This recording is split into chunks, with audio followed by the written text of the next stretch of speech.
अस्सलाम वालेकुम एवरीवन। तो आज की वीडियो में मैं आपके साथ अपने काम की डिटेल इन्फॉर्मेशन शेयर करूंगा, यानी कि कारपेंटर के काम की डिटेल इन्फॉर्मेशन शेयर करूंगा, जो कि मैं खुद कारपेंटर हूं, लकड़ी का काम करने वाला, फर्नीचर का काम करने वाला हूं।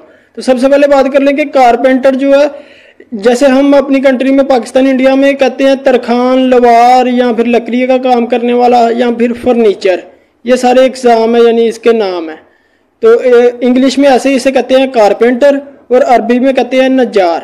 ये सारे इसके नाम हो गए। और उसके बाद इसकी कर ले कैटेगरी की बात, के कौन कौन सी कैटेगरी में काम होता है। ये होता है, एक तो होता है फर्नीचर कारपेंटर यानी फिनिशिंग कारपेंटर। फिनिशिंग कारपेंटर भी कह लेते हैं और फर्नीचर कारपेंटर भी कह लेते हैं। उसका काम थोड़ा सा साफ सुथरा काम होता है, अच्छा काम करना होता है फर्नीचर कारपेंटर ने। और मैं भी फर्नीचर कारपेंटर हूँ, फिनिशिंग कारपेंटर हूँ मैं भी। और इधर अगर फर्नीचर के काम की डिमांड की बात कर लें तो काफ़ी काम है इधर फर्नीचर का, यानी इधर जितने रूम होते हैं इनके अरबियों के, उतना इनका फर्नीचर सेट होते हैं, यानी हर रूम में इनका फर्नीचर का सेट होता है। और इनका बच्चा भी होता है तो बच्चे का भी फर्नीचर का सेट बनवाते हैं, बच्चे का भी फर्नीचर कंप्लीट बनवाते हैं। और ये तकरीबन हर 6 महीने 7 महीने बाद पुराना फर्नीचर जो होता है वो बेशक ख़राब ना भी हो उसको फेंक देते हैं और दोबारा फिर नया फर्नीचर बनाते हैं। तो इसलिए फर्नीचर का काम इधर काफ़ी ज़्यादा है। और इधर जो फर्नीचर का काम होता है वो चिप बोर्ड का होता है, यानी कि प्लाई का होता है। जो शीट वगैरह फार्मिके की शीट वगैरह होती है उसका होता है। जो लक्कर होती है, जैसे हमारे पाकिस्तान लक्कर का बनता है, वुड का नहीं इधर बनता। इसलिए इधर फर्नीचर का काम ज़्यादा है क्योंकि नाजुक भी है, टूट भी जाता है। और टूटे ना भी तो थोड़ा पुराना हो जाए तो ये वैसे ही फेंक देते हैं और दोबारा फिर नया बनवा लेते हैं। और उसके बाद बात कर लेते हैं कि एक होता है सोफ़ा मेकर, सोफ़ा बनाने वाला कारपेंटर। उसकी भी काफ़ी डिमांड है, उसकी भी काफ़ी अच्छी सैलरी होती है। और उसके बाद होता है एक शटरिंग कारपेंटर। शटरिंग कारपेंटर जो होता है वो बिल्डिंग लाइन में काम करने वाला होता है, जो बिल्डिंग में फटियाँ लगानी या कहीं सुराख बंद करना हो तो ऐसा, यानी वो टूटा फूटा काम होता है। उसमें इतने तजर्बे या इतने तजर्बा थोड़ा बहुत उसमें होता है। वो होता है सीढ़ियाँ बनाने वाला जो काम होता है ना, सीढ़ी बनाने में थोड़ा तजर्बा चाहिए, बाकी तो सीधा सीधा ही काम है, टूटा फूटा ही काम है। तो एक तो वो हो गया शटरिंग कारपेंटर। उसके बाद होता है एक बैनर कारपेंटर। बैनर यानी कि जो होते हैं हमारे बैनर वगैरह नहीं होते, इश्तिहार वगैरह वो लगते हैं, उसका जो फ्रेम बनता है वो कारपेंटर। वो भी इजी काम है, इतना हार्ड नहीं है, वो भी सीधा सीधा काम है। फ्रेम बनाना होता है मुरब्बे की तरह बस। और उसके बाद एक होता है सीलिंग कारपेंटर। ये जो छतों की सीलिंग होती है ये कारपेंटर। ये सारी एग्जाम है, यानी कि कैटेगरी है कारपेंटर के काम की, लकड़ी के काम की, फर्नीचर के काम की, यानी लकड़ी के काम की। और उसके बाद अगर बात कर लें कि कारपेंटर के काम की सैलरी कितनी है, तो सैलरी इसमें बिल्कुल तो जो अनजान बंदा है उसको नहीं लेते, बिल्कुल अनजान बंदे को बहुत कम लोग लेते हैं। अगर लेंगे भी तो वो 85-90 दिनार ही सैलरी देंगे। तो उसके बाद अगर तो यानी कंपनी में है तो 3-4 घंटे ओवर टाइम लगा के मान लो उसका महीने का 140-50 दिनार बनेगी सैलरी। और उसके बाद नॉर्मल इसमें जो थोड़ी बहुत काम जानता हो, थोड़ा बहुत किला वगैरह ठोकना उसके आता हो, तो फिर उसको लेते हैं तो उसकी सैलरी जो है 100 दिनार लगती है। तो 100 दिनार सैलरी में 3-4 घंटे ओवर टाइम लगा के 170 दिनार, 60 दिनार तो नॉर्मल उसकी आएगी। और उसके बाद बात कर लें कि जिसको यानी कि काम आता है अच्छा, वो अपनी होम कंट्री पाकिस्तान इंडिया में काम कर रहा है, करता यानी आया है, 2-3 साल उसने काम किया, तो फिर उसको 120-130 दिनार नॉर्मल सैलरी मिलेगी। और 120-130 मिले तो 190-200 यानी 190-200 दिनार तो इजीली लग जाएगी, बन जाएगी उसकी मंथली 3-4 घंटे ओवर टाइम लगा के। और उसके बाद अगर तो आपके पास एक्सपीरियंस अच्छा है, गल्फ कंट्री में कहीं काम किया है आपने, 2-3 साल 4 साल किसी भी कंट्री में काम किया है, एक्सपीरियंस है, तो फिर तो 160-150 यानी 150-160 दिनार इजीली सैलरी लग जाएगी। और 150-60 सैलरी हो तो इसमें ओवर टाइम लगाएं तो 3-4 घंटे ओवर टाइम लगाएं तो फिर 240-230 दिनार तो इजीली बन जाती है ना, इतनी बन जाती है। और कंपनी जो है, कंपनी सब कुछ प्रोवाइड करती है, खाना अपना होता है बस। बहरीन में ज़्यादातर कंपनी जो है वो खाना नहीं देती, कुछ कंपनी है जो खाने के पैसे दे देती है 15 या 20 दिनार, लेकिन ज़्यादातर कंपनी खाना नहीं देती। तो खाने के अलावा बाकी ट्रांसपोर्ट, आने जाने की सर्विसेज जो होती है वो, और उसके बाद जो दूसरा खर्चा होता है यानी कि रूम का रेंट, रूम का बिल वगैरह, पानी का बिल, ये सब कुछ, और गैस भी दे देती है। यहाँ तक कि कुछ कंपनी फ्रिज वगैरह भी दे देती है। और उसके बाद अगर तो आपको कोई बीमारी हो जाती है, कोई वजह हो जाती है, चोट लग जाती है, उसकी मेडिसिन वगैरह भी कंपनी देती है। 2 साल बाद आने जाने की टिकट, 2 मंथ की लीव, सैलरी, 1 साल की 1 मंथ की जो है बोनस भी बनता है, यानी 1 साल का 1 मंथ की सैलरी का बोनस बनता है, ये भी कंपनी देती है। ये सब कुछ कंपनी प्रोवाइड करती है बहरीन में ज़्यादातर। और कुछ कुछ कंपनी होती है जो साल बाद बोनस देती जाती है, कुछ कंपनी होती है कि जब आप फिनिश जाओ, कैंसिल जाओ, उस टाइम पे बोनस देती है। ये अलग अलग हिसाब है।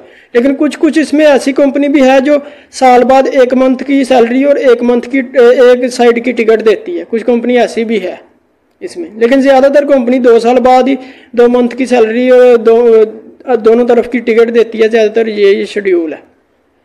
अभी चलते हैं, मैं लाइव आपको अपनी वर्कशॉप जिधर मैं काम करता हूँ उसका रिव्यू भी करवाता हूँ, उसका सब दिखाता भी हूँ। और औजार वगैरह, जो टूल्स वगैरह हम यूज़ करते हैं इधर बहरीन में, यानी जो टूल्स यूज़ होते हैं वो भी मैं आपको दिखाता हूँ स्टेप बाय स्टेप सब कुछ। ये हमारी वर्कशॉप है। ये इस साइड में प्लाइयाँ वगैरह रखी है सारी, 4 मिली, 6 मिली, 10 मिली। और ये जो सामने ये बड़े बड़े पाइप, ये वायरिंग हुई है सारी, अंदर पाइप लगे हैं लोहे के। ये इधर मोटर लगी है बड़ी, ये सारा जो अंदर का डस्ट है, कचरा वगैरह जितना भी बूढ़ा है वो बाहर खींचती है सारी। और इधर सारा बूढ़ा इकट्ठा होता है, अंदर नहीं कहीं भी जमा होता है, इधर सारा इकट्ठा होता है। ये चीज़ भी इधर लाजम है। अगर ये चीज़ ना हो तो कंपनी बंद हो जाती है, वर्कशॉप बंद हो जाती है, जुर्माना होता है। और चेकिंग के लिए भी अक्सर इधर आते रहते हैं ये चीज़ चेक करने के लिए। इधर हमने सारी प्लाई वगैरह अपनी रखी है, 18 मिली, 10 मिली लोहे के फ्रेम लगा के ना, उसमें ये थिनर का ड्रम है पेंटर के लिए। और ये फायर वाला, ये भी इधर लाजम है, ये होगा तो काम चलेगा, ये ना होगा तो फिर भी जुर्माना हो जाता है। ये छोटा बोर्ड लगाया है कि क्या क्या अलाउ है और क्या क्या नहीं, ये सब कुछ चीज़ें। ये हमारा टूल बॉक्स है जिसमें हम सामान वगैरह रखते हैं, अपना टूल बॉक्स है। और ये कटर मशीन है। ये कटर मशीन जो है इधर स्लाइड वाली कटर मशीन चलती है, स्लाइड वाली कटर मशीन है। यानी कि स्लाइड में ये होता है कि आपको ज़ोर नहीं लगाना पड़ता, प्लाई को ज़ोर से नहीं आगे धकेलना पड़ता, इजीली प्लाई जो है ना आगे चली जाती है। ये प्रेस मशीन है, इसमें से यानी कि कोई भी अगर लक्कड़ या कोई भी प्लाई सीधी करनी हो जो टेढ़ी हो तो इसमें डाल के दबा देते हैं, वो सीधी हो जाती है। और अगर तो जोड़नी हो, यानी कि कोई भी 2 प्लाइयाँ आपस में जोड़नी हो, डोर के साथ कोई प्लाई जोड़नी हो ग्लू लगा के, तो फिर भी इसके अंदर रखें तो वो हीट वाली है, ये प्रेस हो जाती है। तो यानी कि जो प्लाई 2 दिन 1 दिन लगना था सूखने में, इसमें आधे घंटे में सूख जाती है, ग्लू सूख जाता है। ये प्रेस मशीन है हमारी, और ये प्रेस कह रहा हूँ सॉरी, ये कटर मशीन है हमारी स्लाइड वाली। ये देखिए ये ऐसे स्लाइड होती है, इसके नीचे छोटे छोटे बैरिंग वगैरह लगे हुए होते हैं, काफ़ी इजी रहती है ये जो है ये इमरजेंसी बटन है, यानी कि अगर कटर का दूसरा बटन ख़राब हो जाए या इमरजेंसी बंद करना हो तो ये इमरजेंसी। इसके अंदर 3-4 फीचर हैं। एक तो कटर होता है और इसका कटर जो है वो स्लिम भी हो जाता है। अगर तो तिरछा कटिंग करना हो कोने वाला तो तिरछा भी कटिंग कर सकते हैं। और ये एक साइड में एक छोटा कटर लगता है और साइड में वो जो है वो रंधा है। इसमें 3-3 फीचर है। और इसमें मीटर की भी ज़रूरत नहीं होती। मीटर ये देखिए इधर सारा मीटर का लगा है, सारा ना निशान हुआ है सब कुछ, तो मीटर की ज़रूरत नहीं इसमें पड़ती वैसे भी। ये हमारा वो कूलर वगैरह इधर पड़े हैं हवा के लिए।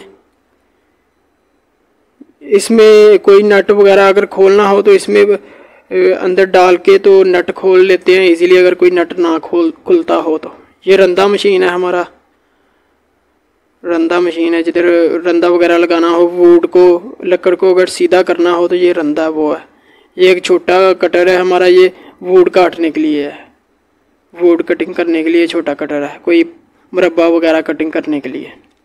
और ये जो सामने मशीन है, ये जो टक्कर होती है ऊपर वाली, यानी कि जो फार्मिके की एक छोटे वाली टक्कर होती है जो 18 मिली वाली, जैसे ये दराज की ऊपर वाली है, इसके ऊपर ये टेप लगाते हैं हम। ये मशीन जो है ये टेप ही लगाती है, ये टेप का काम करती है ये मशीन।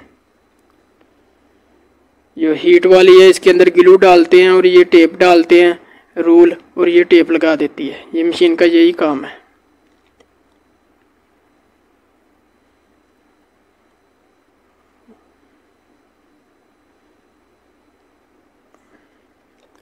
और ये वाली जो मशीन है ये होल करने वाली मशीन है, यानी किसी भी किस्म का अगर सुराख करना है, होल करना है किसी भी प्लाई में, तो ये होल करती है। यानी जो इंचिस लगाते हैं हम, वो उसमें होल करने हो या फिर कोई भी सुराख करना हो, किसी किस्म का भी कब्जे वगैरह में करना है या फिर वो हैंडल में करना है या और किसी किस्म का सुराख करना है डोर में या किसी और चीज़ में, तो इसमें सुराख करते हैं हम हर किस्म का।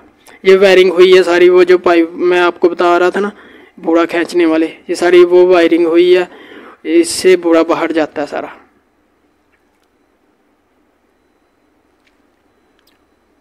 ये हमें कूलर दिया है इधर गर्मियों के लिए, कूलर वगैरह ये भी चीज़ें इधर देते हैं, ज़रूरी है। और इसके बाद इधर जो है इधर मेडिसिन वगैरह भी जो मेन चीज़ें होती है, अगर चोट लग जाए तो पट्टी वगैरह ये चीज़ें भी इधर ज़रूरी है। ना हो तो इधर जुर्माना होता है, चेकिंग करते हैं, स्पेशल चेकिंग करने के लिए भी आते हैं कि आपके पास ये चीज़ें हैं कि नहीं है।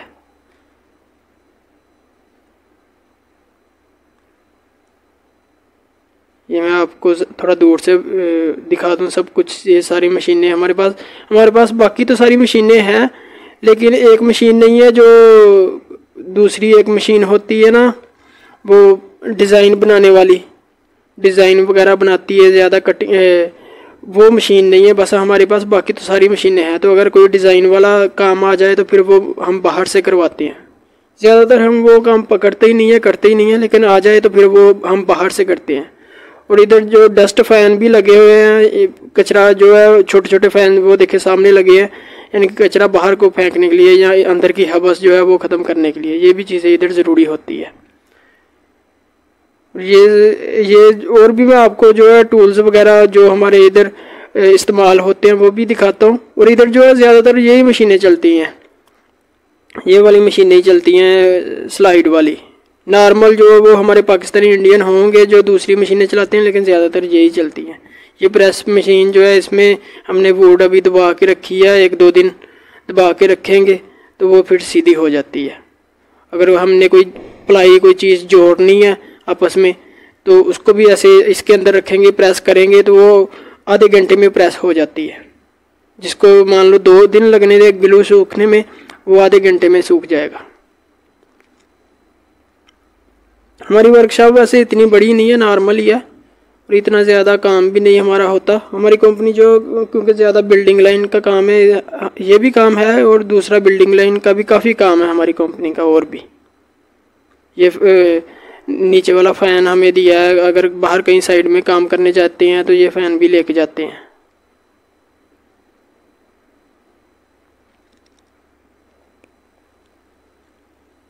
ये अलमारी है, ये हमारा जो है वो रेस्ट रूम है। इधर बैठ के हम खाना खुना भी खाते हैं वैसे तो फ़िलहाल गंदा हुआ है क्योंकि हम अभी काफ़ी देर से इधर। ये सारे इधर के टूल्स वगैरह थे, मशीनें थी जो बहरीन में यूज़ होती है। तो अगर तो आप कारपेंटर का काम है, ऐसा काम करने के लिए आ रहे हैं बहरीन, तो काफ़ी आपकी हेल्प होगी, आप समझ जाएंगे सब कुछ। तो अल्लाह हाफिज़, टेक केयर, मिलते हैं नेक्स्ट वीडियो पे।